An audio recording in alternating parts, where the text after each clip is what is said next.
Bienvenidos a La Voz Católica, el programa para toda la comunidad que le ayudará a vivir la fe en Jesucristo y a participar más activamente en su iglesia.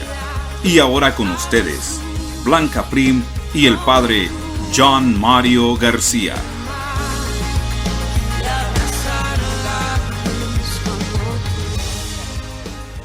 Buenos días, hermanos y hermanas. Damos gracias a Dios por este nuevo día que nos regala para poderlos acompañar como todos los domingos en La Voz Católica. Los saludan Blanca Prim y el Padre John Mario García. Buenos días, Padre John Mario. Buenos días, Blanca. Buenos días, querida familia. Buenos días a todos. Los saludamos con mucha alegría. Gracias por escucharnos nuevamente en nuestro programa La Voz Católica, aquí en Knoxville y en el este de Tennessee, y en todos los lugares del mundo que nos escuchan mientras hacen sus trabajos cotidianos. Les damos la bienvenida a La Voz Católica. En el programa de hoy estaremos hablando de lo que son los milagros y cómo se dan en nuestra vida. Así que quédense con nosotros. Como todo lo nuestro, queridos hermanos, pongámonos en las manos del Señor, pongamos este día en sus manos, en nombre del Padre, del Hijo y del Espíritu Santo. Amén. Señor, quiero expresarte mis sentimientos, surgidos en mi caminar por este mundo, mis luchas y mis victorias. Ahora me detengo en un instante y miro hacia adelante, a la luz de este nuevo día que nos regalas. Gracias, Señor, porque me salvaste cuando estaba ciego, cuando estaba prisionero y angustiado. Gracias, Padre. Hoy soy libre. Me diste también la capacidad de perdonar a otros, de pedir perdón y también de perdonarme a mí mismo. Gracias, porque siempre has caminado conmigo y no me abandonas. Gracias, Señor, porque me has enfrentado con mis propias heridas, para que me pueda sanar. Gracias, porque me guiaste sutilmente a lo más profundo de mi interior, para que mirara mi alma y fuera capaz de descubrir las cadenas que me aprisionaban. Gracias, Señor, porque me ayudaste a descubrir la verdadera fuente de mi tristeza, para darme la alegría. Gracias, Señor, porque mostraste razones en los momentos en que fracasé, para que pudiera vencer mis equivocaciones. Pero lo más importante, Señor, cada día, es que me das la gracia de la vida, el milagro de amarte, el milagro de sanar mi corazón. Llena mi vida de sabiduría, del poder del Espíritu Santo, de la fe. Hoy todo es milagro en mi vida. Gracias, Señor, porque siento tu amor en todos los momentos y circunstancias. Amén. Queridos hermanos, en el día de hoy vamos a reflexionar el Evangelio de San Juan, capítulo 6, versículos del 1 al 15. En aquel tiempo Jesús se fue a la otra orilla del mar de Galilea, o lago de Tiberíades. Lo seguía mucha gente, porque habían visto sus signos que hacía curando a los enfermos. Jesús subió al monte y se sentó allí con sus discípulos. Estaba cerca la Pascua, festividad de los judíos. Viendo Jesús que mucha gente lo seguía, le dijo a Felipe: ¿cómo compraremos pan para que coman estos? Le hizo esta pregunta para ponerlo a prueba, pues él bien sabía lo que iba a hacer. Felipe le respondió: ni 200 denarios de pan bastarían para que a cada uno le tocara un pedazo de pan. Otro de sus discípulos, Andrés, el hermano de Simón Pedro, le dijo: aquí hay un muchacho que trae 5 panes de cebada y 2 pescados. Pero, ¿qué es eso para tanta gente? Jesús le respondió: digan a la gente que se siente. En aquel lugar había mucha hierba. Todos, pues, se sentaron ahí, y tan solo los hombres eran unos 5,000. Enseguida tomó Jesús los panes, y después de dar gracias a Dios, se los fue repartiendo a los que se habían sentado a comer. Igualmente, les fue dando los pescados todo lo que quisieron. Después de que todos se saciaron, dijo Jesús a sus discípulos: recojan los pedazos sobrantes para que no se desperdicien. Lo recogieron, y con los pedazos que sobraron de los 5 panes, llenaron 12 canastos. Entonces la gente, al ver el signo que Jesús había hecho, decía: este es, en verdad, el profeta que habría de venir al mundo. Pero Jesús, sabiendo que iban a llevárselo para proclamarlo rey, se retiró de nuevo a la montaña él solo. Palabra del Señor. Gloria a ti, Señor Jesús. Hermanos, en primer lugar se nos presenta unos discípulos que ya no saben hacer otra cosa que anunciar lo que han visto y han vivido. Ya no tienen miedo, ya no se esconden. Les va la vida en ello y entregan la vida por ello, aunque en esto dejen toda su misma vida. Actúan dando la razón de todo lo que han escuchado y dando a Dios. Ningún día dejaban de enseñar en el templo y por todas las casas anunciando el Evangelio de Jesucristo. su modo de creer en cada momento de su vida, los fue transformando también a ellos en personas diferentes. Y alrededor de ellos empezó a crecer la multitud porque anunciaban la palabra de Jesús. Sin embargo, ellos son conscientes de que no pueden dejar de hacerlo. Y también son conscientes de que no pueden hacerlo todo. De mismo modo actúa Jesús, sabedor del poder que le confiere. El reino de Dios está aquí y quiere transformar esta realidad en algo palpable, en algo visible para la comunidad. Y Jesús está convencido de que con 5 panes y un par de peces puede dar de comer a una multitud. Jesús quiere mostrar a sus discípulos que es posible hacer que el reino se haga presente en aquella montaña a la que acaban de subir. Mira a su alrededor, comprende el corazón de sus discípulos, también conoce el miedo. Sabe que están haciendo operaciones matemáticas de cuánto necesitan dar para dar de comer, cuánto valen los panes. Jesús vislumbra las necesidades y decide tomar partido en ellas. En medio de esta realidad cotidiana, Jesús es capaz de obrar un signo, un milagro. Lo que era una pequeña porción, un pequeño aporte de un muchacho, de un sencillo muchacho, se convierte ahora en una gran comida para muchos, para la multitud. Ahora, Jesús ha roto rotundamente el egoísmo de aquellos que están allí.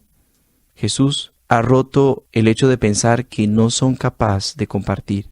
Ahora, Jesús ha acabado con el hambre en esa montaña de la multitud que lo acompañaba. Eso es el signo del reino de Dios.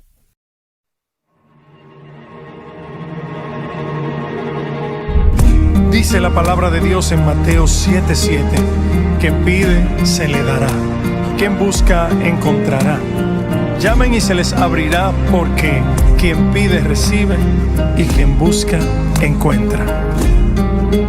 Un milagro, yo solo quiero un milagro, yo necesito el milagro, por eso que te estoy pidiendo.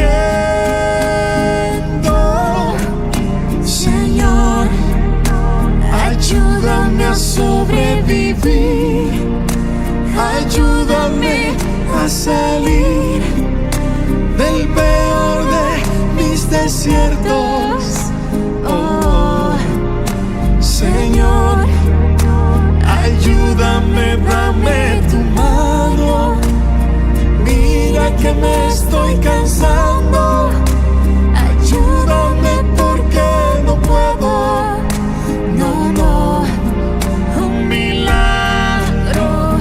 Yo solo quiero un milagro. Yo necesito el milagro.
Escuchábamos al grupo Alfareros con la canción El Milagro. Padre John Mario, hoy en el Evangelio escuchábamos sobre el gran milagro que hizo Jesús al multiplicar los panes y los peces. ¿Cómo podemos definir lo que es un milagro de Dios, Padre John Mario? Gracias, Blanca, por esta pregunta que nos haces. De verdad, la vida de Jesucristo la resume el apóstol San Pedro diciendo, pasó haciendo el bien.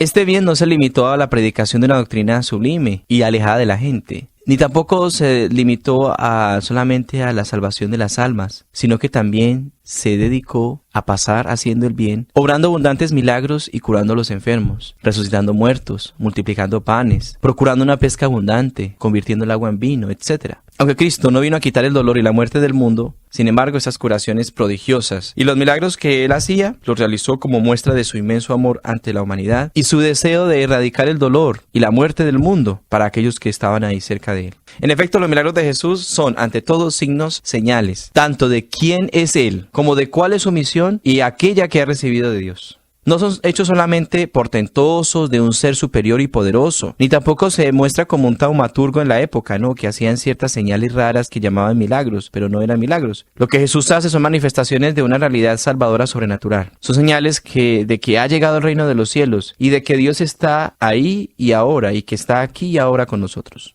Son también señales de que la transformación interior que va haciendo Dios obra desde el Espíritu, convierte a la otra persona, hace un cambio en la mente. Son señales de que está ahora en medio de nosotros el amor misericordioso de Dios por todos los hombres. Por eso hay que definir que el milagro es un hecho producido por una intervención especial de Dios que escapa al orden de las causas naturales y que han sido establecidas como por un fin y un destino espiritual. Es decir, los milagros siempre tienen un fin y son siempre para dar explicación a algo o para dar el señal de algo. Es lógico que el Creador pueda actuar por encima de las leyes naturales creadas por Él mismo. Cuando actúa, esa actuación no contradice las leyes. Dios no puede hacer que un círculo sea cuadrado o que lo frío sea a la vez caliente. Él no lo puede hacer porque sí, porque es como un capricho, no. Dios puede hacer que lo frío sea repentinamente caliente o que de un momento a otro se suspendan las leyes de la naturaleza de la gravedad, pero de un momento a otro, no para siempre. Ahora bien, para realizar esta acción extraordinaria, tan poco habitual, siempre debe existir un motivo. Los milagros siempre tienen un motivo. El milagro pasa así a ser signo de algo que Dios quiere manifestar a los hombres, de una señal o un mensaje que quiere darnos. Estos motivos por los que Dios otorga el milagro podemos definirlo de dos maneras. Primero, porque quiere confirmar la verdad de lo que está enseñando. Porque también quiere mostrarnos, Él ha hecho una especial elección por el hombre. Y que ese milagro lo que está haciendo es no solamente transformar la vida del que recibe el milagro, sino transformar la vida de los que lo ven y los que participan de él. Gracias, Padre John Mario. A veces escuchamos decir que una u otra persona o predicador tiene poderes milagrosos. ¿Puede una persona hacer milagros? Conocemos nosotros en las Sagradas Escrituras, Blanca, que los apóstoles escucharon las enseñanzas de Jesús y presenciaron sus milagros. Luego Jesús les envía a hacer lo mismo que Él, predicar la conversión y confirmar la predicación con señales a sus hermanos. En efecto, los evangelios y el libro de los Hechos de los Apóstoles nos muestran que Jesús comunicó a sus discípulos el poder de hacer milagros. Los apóstoles fueron elegidos, dice San Marcos, para enviarlos a predicar con poder para expulsar demonios, en el capítulo 3. San Mateo, por su parte, nos dice que los 12 recorrieron los pueblos anunciando la buena nueva y curando por todas partes. Esto se pone de manifiesto en diversas ocasiones, pero quizá tiene una especial relieve en aquella en la que uno le trae a su hijo endemoniado y dice que los discípulos no han podido curarle. Entonces Jesús curó al niño, haciendo salir de él el demonio. Los discípulos le preguntaron al Señor aparte, ¿cómo es que nosotros no hemos podido arrojarle? Y Jesús les dijo, porque a ustedes les falta fe. Los discípulos realizan las mismas obras que Jesús con el poder y la autoridad misma de Jesús. De tal manera que aquellos que de cierta manera puedan hacer milagros hoy, lo hacen con la autoridad y el poder de Jesús. Cada milagro tiene que llevar a Jesús. Si el milagro no lleva a Jesús, si el milagro no remite a Jesús, si el milagro no es a través de Jesús, eso no es un milagro. Gracias, Padre. Este tema de los milagros puede también causar cierta desconfianza o incredulidad y hasta confusión muchas veces. Si es Dios quien hace los milagros, ¿nos podría explicar cómo entender cuando pedimos a nuestros santos favoritos que nos hagan un milagro? ¿Es correcto pedir así? Gracias, Blanca. Muy buenas las preguntas. Una de las mayores dudas que se crean ante la figura de los santos es su capacidad de ser mediadores entre Dios y los hombres. Debido al pasaje bíblico, por ejemplo, de la primera carta de Timoteo, muchos han hecho una interpretación errada, ¿no? Ahí se dice, porque hay un solo Dios y también un solo mediador entre Dios y los hombres, Cristo Jesús, hombre. La primera interpretación nos diría que no cabe duda de que solo Jesús es el mediador entre Dios y los hombres. Por lo tanto, afirmar que hay intercesión de los santos y que la intercesión de los santos es bíblica, podríamos decir que no, pero tampoco la Biblia la contradice. Muchas de estas interpretaciones se basan en prejuicios contra la Iglesia principalmente, y la gran mayoría de interpretadores fundamentalistas que quieren decir de muchas maneras lo mismo, pero terminan contradiciéndose. Podemos ver entonces que en la primera carta de Timoteo se utiliza la palabra mesites, mediador, y también en otros pasajes del Nuevo Testamento en la Biblia en griego un término que mayormente aparece junto a alianza. Jesús es el mediador de la nueva alianza. Pero no se podría decir específicamente, literalmente, que Jesús es el mediador entre Dios y los hombres, el único mediador. No. Jesús es el fin. Cuando en la parte final de la primera carta de Timoteo dice Cristo Jesús hombre, se nota la intención del apóstol Pablo por demostrar que es como hombre que Jesús es capaz de ser el reconciliador y mediador para el hombre. Es decir, él como hombre, como un hombre, se convierte en mediador entre Dios y los hombres, ya que el pecado vino de la desobediencia del ser humano y el único que puede redimirlo debe ser un humano. Por eso Jesús se hace hombre. Algunos han querido utilizar este mensaje de Pablo para quitarle el oficio de mediador a la iglesia y añadir arbitrariamente que Jesús es la cabeza, como dice Colosenses 1, Cristo es la cabeza del cuerpo que es la iglesia, pero el carácter de mediador en Jesús es parte de su función como hombre. Es importante señalar que algo en que los católicos y los protestantes están de acuerdo sobre el texto de Pablo es que Jesús es verdadero hombre y no solo un mediador. Por eso, cuando un cristiano reza a un santo, su oración es en Cristo, pero está pidiendo a este santo como mediador hombre, como lo hizo Jesús, entre Dios y nosotros. No pensando que Cristo no tiene nada que ver en la oración, por supuesto que no. El santo que todo el tiempo amó a Jesús, vivió la vida de Jesús, orientó a los demás a Jesús, es un mediador, ¿sí?, entre Dios y los hombres, pero también entre Dios y Jesús. Ya Jesús resucitado.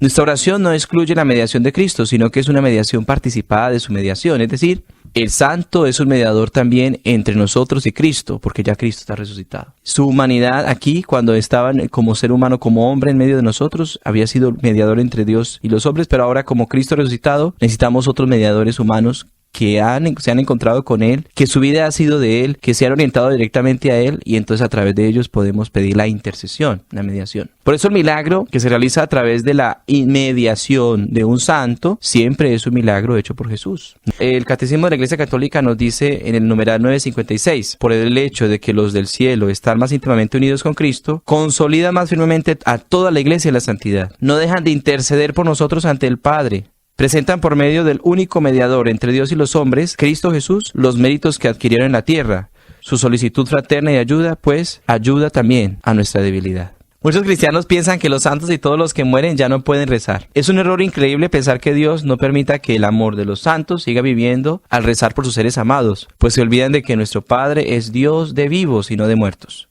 Por ejemplo, en el Apocalipsis leemos, los 4 vivientes y los 24 ancianos se postraron delante del Cordero. Tenían cada uno una cítara y copas de oro llenas de perfumes, que son las oraciones de los santos. Ellos siguen orando e intercediendo por nosotros. La mediación de los santos es real y verdaderamente fuerte, ya que ellos viven en la gloria de Dios. Están en la gloria con Cristo en los cielos. Y siguiendo de nuevo al apóstol Pablo, como dice, exhorto pues, ante todo, que se hagan rogativas, oraciones, intercesiones y acciones de gracias por todos los hombres. Es decir, las Sagradas Escrituras sustentan también la capacidad y el deseo de que tenemos que orar y rogar por los demás, pero también a través de aquellos que se nos han adelantado al encuentro del Padre. Gracias, Padre, por su respuesta. Padre, ¿nos podría decir si existe una conexión entre la fe, la oración y los milagros? Perfectamente que sí, Blanca. Los milagros y signos de Jesús, todos ellos que realizaba, confirmaban su misión mesiánica y la venida del reino de Dios aquí en la tierra. Y todos estos están ordenados estrechamente a lo que nosotros llamamos y a lo que Él nos insistió sobre la fe. Esta llamada tiene 2 formas. Primero, la fe siempre precede al milagro. Más aún, la fe es la condición exclusiva para que se realice un milagro.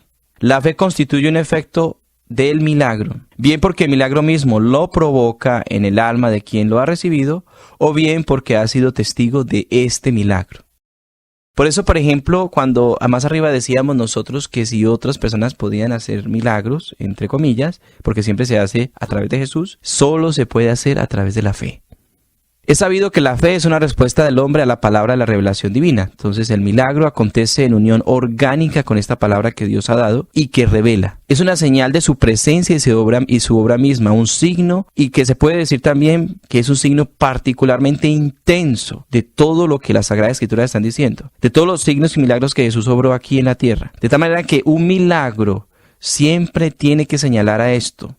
Siempre tiene que ser una señal viva de Jesucristo. De lo contrario, si ese milagro no es una señal de Él, no es un milagro. Eso sí es demoníaco. Efectivamente, encontramos nosotros en los evangelios una larga serie de textos que llamamos nosotros los textos de los milagros, donde aparece la fe como indispensable para que el milagro ocurra. Por ejemplo, conocemos nosotros comportamiento en las bodas de Caná de Galilea, ¿sí? Dice Jesús, en el momento aún no ha llegado mi hora. Tal vez faltaba un poco de fe, pero como estaba la fe de la madre, la fe de nuestra Madre María, ella ayudó para que el milagro se cumpliera. Se podría decir también que precisamente aquí se encuentra el punto culminante de la fe.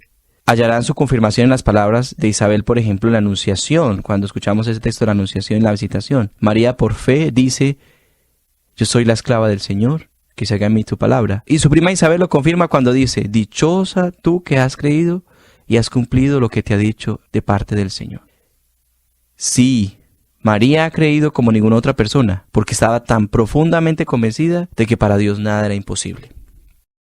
Entonces conocemos, por ejemplo, también en la cena de Caná de Galilea, que la fe se anticipó, en cierto sentido. La hora de la revelación de Cristo, por su intercesión, se cumplió en aquel primer milagro, gracias al cual los discípulos de Jesús creyeron en él. Esta llamada de Jesús en toda la mayoría de milagros siempre antecedían y anteponían la fe. Conocemos también, por ejemplo, otro ejemplo, a Jairo, el jefe de la sinagoga, que había venido a suplicar a Jesús que su hija volviera a la vida, y Jesús le dice, no temas, ten solo fe. Y podríamos escuchar y encontrar muchos más textos que nos dicen siempre que la fe se necesita para el milagro. Pero también hay otros textos de la Biblia que nos hablan de la posición de la gente y que los milagros no se pueden realizar. Por ejemplo, recordemos en el Evangelio de Marcos, cuando leemos que Jesús de Nazaret no pudo hacer ningún milagro allí, fuera de curar a algunos pocos dolientes y les impuso las manos, porque él estaba sorprendido de la incredulidad de su gente. No había fe. Conocemos también las delicadas palabras con que Jesús respondió una vez a Pedro, hombre de poca fe, ¿por qué has dudado? Esto sucede cuando Pedro, que al principio caminaba valientemente sobre las aguas hacia Jesús, al ser zarandeado por la violencia del viento, se asustó y comenzó a hundirse. Jesús subraya más de una vez que los milagros que él realiza están vinculados siempre con la fe. Tu fe te ha curado, dice la mujer que padecía hemorragias desde hacía 12 años. Y acercándose por detrás de él, tocó el borde del manto y quedó sana. Y Jesús sintió que una fuerza salió de él. No fue el manto el que la curó, fue Jesús de Nazaret por la fe que ella tenía. Y podemos encontrar muchas más y podría quedarme aquí narrándoles todos los acontecimientos de las Sagradas Escrituras, pero esto queda bien claro que siempre la fe antecede el milagro. Y para tener fe, pues necesitamos orar, respondiendo a su pregunta. La oración, la fe, siempre necesita y antecede al milagro. Padre, qué interesante su explicación. Al leer la Sagrada Escritura, Padre John Mario, podemos conocer los milagros que hizo Jesús cuando estaba en la tierra, como cuando sanó a los leprosos, o convirtió, como usted dijo, agua en vino, o revivió a Lázaro, y muchos otros más. En nuestra época, ¿cómo podemos experimentar los milagros de Dios? ¿Y cómo podríamos comprenderlos? Gracias, Blanca, por esta pregunta también. Agudamente decía San Agustín, si en la Iglesia Católica hay milagros es porque es verdadera. Y si no hay milagros, es enorme milagro que sin milagros haya creído en ella el Imperio Romano. El Concilio Vaticano II afirma 3 cosas acerca de los milagros. Primero, que son posibles, que pueden ser conocidos con certeza, y que con ellos se prueba legítimamente el origen divino de la religión cristiana. Desde 1882 funciona, por ejemplo, para poner un ejemplo de esto, que los milagros realmente hoy en día siguen siendo y son verdaderos. En 1882 funciona en Lourdes una oficina de comprobaciones médicas de milagros. Hasta 1955 habían desfilado por esta oficina más de 32.663 médicos. Esta oficina acepta la inscripción de todo médico que solicite, cualesquiera que sean sus creencias religiosas, nacionalidad, etc., es trabajar aquí para comprobar milagros. De hecho, los que han habido médicos católicos y protestantes, judíos, hindúes y hasta ateos racionalistas, y en miles de casos, estos mismos han declarado que la curación fue inexplicable desde el punto de vista médico. Es decir, hoy en día se siguen obrando milagros. Conocemos, por ejemplo, la historia de la enfermedad de muchas personas que en muchos lugares del mundo, cercanos a nosotros, que han tenido enfermedades que los han declarado ya desahuciados, pero que a través de un milagro se sanan, se curan. Escuchemos, por ejemplo, por Lourdes ha pasado más o menos 33 millones de personas. Y en este momento nos dice más o menos que hay 3.184 expedientes de curaciones inexplicables, de los cuales, entonces de estos, en 19 años, la Iglesia ha autenticado 54 casos, de 3.184, que se han declarado inexplicables. Es porque la Iglesia es muy prudente, es rigurosa antes de declarar un milagro verdadero. Porque también para el milagro, como les decía a ustedes anteriormente, se necesita un fin, ¿sí? Necesita tener un motivo. Y este milagro tiene que llevar a la fe, a Dios, no a buscar cosas extraordinarias o a buscar lo más allá, sino a buscar precisamente que este milagro lleve a Dios. Por eso hoy en día, si leemos por ejemplo la historia de Lourdes o en otros tantos lugares donde se obran milagros, conocemos a muchas historias y conocemos muchas personas que pueden contar su historia sobre un milagro real que Dios les ha hecho en su vida. No solamente de curación, hay otro tipo de milagros, ¿no? En la parte espiritual, también en otros aspectos. Padre, hablando del tema de los milagros, me gustaría aprovechar y pedirle que nos hable también de los milagros eucarísticos. ¿Nos podría decir qué son los milagros eucarísticos y mencionar algunos de ellos? Gracias, Blanca. Con esto podríamos decir que cerramos con broche de oro el tema de los milagros. La Eucaristía misma es un milagro. La Eucaristía o palabra Eucaristía proviene del griego que significa acción de gracias. Con esta palabra significamos las gracias enviadas del cielo por el amor de Cristo, tanto en el plano místico como en el humano. Es el máximo regalo, es el sacramento sublime que recibimos nosotros, y por eso le llamamos el Santísimo Sacramento del altar. La Eucaristía puede entenderse sencillamente como un alimento sobrenatural, pues así como el cuerpo absorbe el alimento natural sin darnos cuenta y lo aprovecha, así ocurre también con la nutrición sobrenatural que recibimos nosotros de la santidad de la Sagrada Comunión, de la Sagrada Eucaristía. De tal manera que comulgar en pecado mortal es un gran sacrilegio, porque no estamos preparados para esto. Ante el pecado, todos nosotros tenemos el remedio que es la confesión. Sin embargo, hoy en día muchos comulgan, o muchos no comulgan para negar, porque se niegan, porque no conciben arrodillarse ante un humano para confesarse. Pero así como nosotros caemos y nos levantamos, lo más posible es así también que nosotros pecamos y a través de la penitencia recibimos el perdón. Y podemos acercarnos a la Sagrada Comunión. Pero volviendo al tema, en la Sagrada Eucaristía ocurre un milagro que se llama la transustanciación, a través del cual ocurre un milagro metafísico que no es visible, que se da dentro de la Santa Misa, y que podemos afirmar que es el milagro eucarístico. Eso es un hecho sobrenatural. La transustanciación es que la sustancia del pan deja de ser esa sustancia y se convierte ahora en cuerpo de Cristo, y la sustancia del vino deja de ser vino y se convierte ahora en la sangre de Cristo. Pero también podemos nosotros ordenar los milagros eucarísticos en 4 grupos. Primero, los milagros históricos. En esto no interviene la ciencia, pero se documentan en la historia. Por ejemplo, el milagro de Tolosa en 1225, donde se cuenta que San Antonio de Padua consagró una hostia que después fue adorada por un burro, y así el pueblo se convirtió enteramente. Otro ejemplo también es el de Santa Clara de Asís, quien estando enferma y desesperada usó la custodia para defender a su convento de los invasores musulmanes, y de esta custodia salieron rayos de luz cegadores que vencieron a los atacantes. Es el primer tipo de milagro. El otro tipo de milagros que conocemos son los milagros eucarísticos apologéticos. En este grupo se ubican los milagros eucarísticos que permanecen hasta hoy y que pueden verse y que han sido estudiados por la ciencia. Son, por ejemplo, hostias consagradas sin corromperse. La más antigua está en Zamora, consagrada en 1159, sigue tan blanca hoy como en aquel día. En Siena, Italia, fueron profanadas algunas hostias el 15 de agosto de 1730 al ser robado un copón. Estas hostias fueron iluminadas y encontradas por sacerdotes 3 días después y hoy en día siguen intactas como cuando fueron robadas. Otro tercer grupo de milagros eucarísticos fueron aquellos que le sucedieron a sacerdotes que habían perdido la fe. Esos sacerdotes no confiaban en la presencia real de Cristo, en la Santa Misa, en la hostia.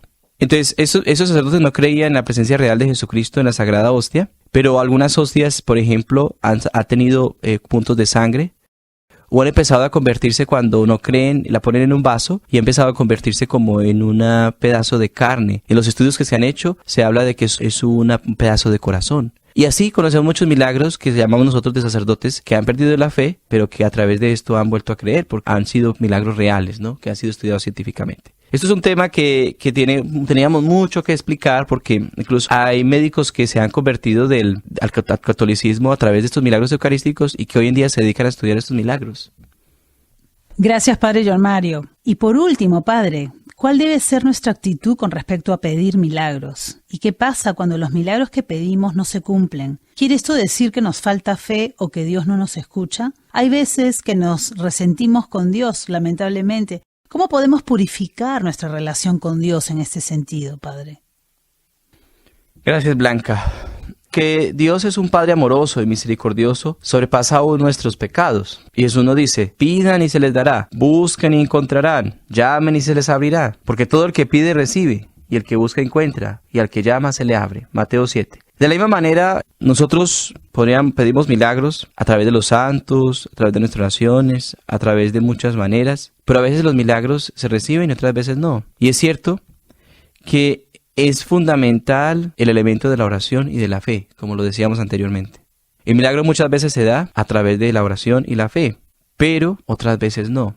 La Biblia nos menciona que hay más o menos 21 casos donde el Señor no responde a la oración y donde no realiza el milagro. El primero, vamos a decirlo rápidamente. Si en nuestra oración pedimos mal o tiene motivos personales o egoístas, el milagro no se realiza. Santiago 4:3. Porque no es el tiempo oportuno. Eclesiásticos 8:6. Cuando oramos sin fe. Santiago 1:6-8. Al pedir, oramos guardando maldad en nuestros corazones. Salmo 66. Porque oramos pero permaneciendo en el pecado. Isaías 59. La oración de los que no obedecen o niegan la ley de Dios. Por eso no se cumple el milagro. Zacarías 7.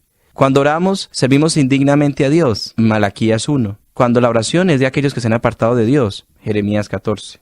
Cuando la oración se hace pero a oídos sordos y no viene desde un corazón pobre que sufre. Proverbios 21. Cuando la oración la hacen violentos, asesinos, mentirosos, calumniadores. Isaías 59. Cuando la persona ora, pero está bajo juicio. Salmo 143. Cuando la persona ora, pero está bajo prueba. Proverbios 27. Esto es importante porque todavía el milagro no se le realiza hasta que cumpla el momento de prueba. La oración de los que le rinden culto a los ídolos o a Satanás o brujería. Eso tampoco se realiza milagro. Ezequías 8. Las oraciones con hipocresía o solo por cumplimiento, hacerlas por hacerlas. Lucas 12. Las oraciones de los soberbios orgullosos. Santiago 4. Las oraciones donde falta perdonar, donde usted pide el milagro, pero su corazón necesita algo le falta para perdonar a otros. Marcos 11, no se puede realizar el milagro. Las oraciones de los que no se sujetan a los presbíteros, a los pastores de la iglesia, a sus obispos, a sus pastores, aquellos que oran en desunidad y renegando de sus pastores o no están en unión con la iglesia. Primera de Pedro 5, no van a realizar milagros. Las oraciones de los que maldicen a sus padres, Proverbios 19. Cuando el marido no da honor a la mujer, su oración no puede traer milagros. Primera de Pedro. Los que oran autojustificándose. Lucas 18. La oración de los que maltratan al pueblo de Dios y a sus hermanos. Miqueas 3.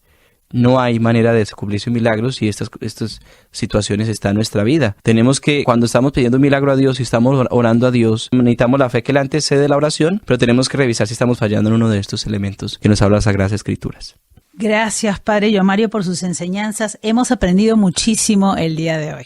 Amigos, gracias por su sintonía el día de hoy. Esperamos que este programa los haya enriquecido mucho. Que Dios los bendiga a cada uno de ustedes y a sus familias. Gracias por su sintonía y los esperamos el próximo domingo en La Voz Católica. Gracias, Blanca, que el Señor los bendiga y que el Señor siga haciendo milagros en la vida de nosotros. El milagro más grande y hermoso de la vida, el milagro más grande y hermoso de tenerlo a Él en nuestro corazón. Pidámosle a Él la bendición. Que el Señor esté con ustedes y con tu espíritu, y la bendición de Dios Todopoderoso, Padre, Hijo y Espíritu Santo, descienda sobre nosotros y nos acompañe siempre. Amén. Señor, toma mi vida nueva, antes de que la espera desgaste años en mí. Gracias por escuchar nuestro programa La Voz Católica, auspiciado por la Diócesis de Knoxville y la Parroquia Santo Tomás Apóstol de Lenoir City. Los invitamos a escucharnos el próximo domingo por esta misma estación y a la misma hora. Recuerde, usted puede ser el rostro y las manos de Cristo para los demás. Hasta pronto y que Dios lo bendiga. Donde falte la esperanza, donde falte la alegría, simplemente por no saber de ti.